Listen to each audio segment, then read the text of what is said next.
Baik, perkenalkan nama saya Sheila dari MJ701. Kali ini saya akan mempresentasikan hasil analisis untuk artikel dengan judul Dokter Estetika Ungkap Daftar Skincare yang Overclaim hingga ditemukan bahan berbahaya hidrokuinon. Baik, langsung saja. Untuk menjawab pertanyaan-pertanyaan sebanyak 5 yang menuntaskan ujian tengah semester.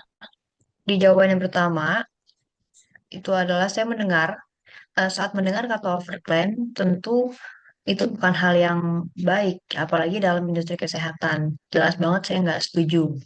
Nah, untuk mempertegas kenapa kata overclaim itu bukan tanda baik, karena di sini pengertian overclaim sendiri merujuk pada pemberian klaim yang tidak sesuai standar atau berlebihan dari izin bukti yang diberikan.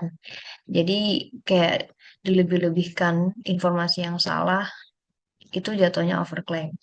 Nah, di sini kalau dalam etika bisnis, prinsip kejujuran itu masuk ke dalam materinya. Di sini perusahaan itu tuh wajib menyampaikan informasi benar, akurat. Lagi kemudian ada teori stakeholder menyatakan bahwa perusahaan memiliki tanggung jawab bagi pihak-pihak yang terlibat atau berdampak terdampak dalam bisnisnya.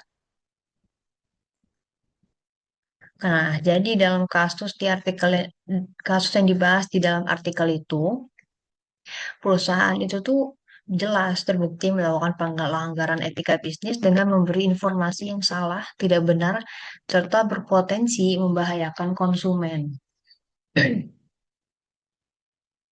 Nah, untuk jawaban nomor 2, masalah etika yang muncul itu tuh ada tadi honesty atau ketidakjujuran, tidak transparan, melanggar aturan sosial, klaimnya palsu, kemudian bahan dipakai itu tuh tidak dicantumkan secara jelas. Kemudian lagi perusahaan tidak menjalankan tanggung jawab moralnya. Kemudian untuk dampaknya bagi konsumen, yang pertama, konsumen itu akan langsung kehilangan kepercayaan. Konsumen rawan terkena risiko penyakit kulit atau alergi, timbul perasaan khawatir, eh, kemudian mengalami gatal-gatal. Kemudian untuk prinsip yang dilanggar itu ada prinsip honesty, transparency, responsibility, and fairness. Nah, untuk jawaban nomor 3, apa sih rekomendasi serta langkah yang diambil untuk mengatasi masalah tersebut ya bagi perusahaan? Yang pertama, kita hapus klaim yang nggak benar soal produk itu, kemudian kita tampilin informasi yang lengkap.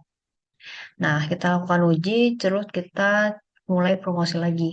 Kemudian untuk langkah yang diambil itu, kita lakukan audit menyeluruh, kemudian kita lakukan uji lab, registrasi produk, serta kita edukasi konsumen ya, sebagai salah satu cara untuk menumbuhkan kepercayaan. Nah, untuk tanggung jawab perusahaan, maka dengan langkah-langkah disertai penyesuaian menunjukkan perusahaan tidak hanya berorientasi pada keuntungan, tapi juga bertanggung jawab atas keselamatan konsumennya.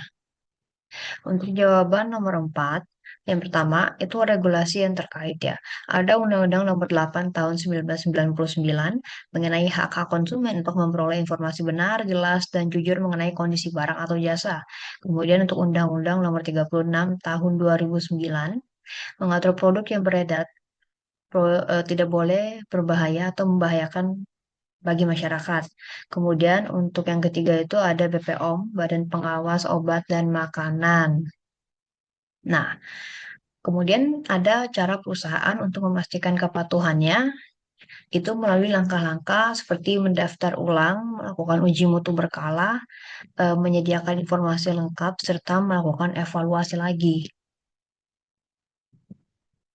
Nah, untuk jawaban kelima atau jawaban yang terakhir itu dampak pada konsumen.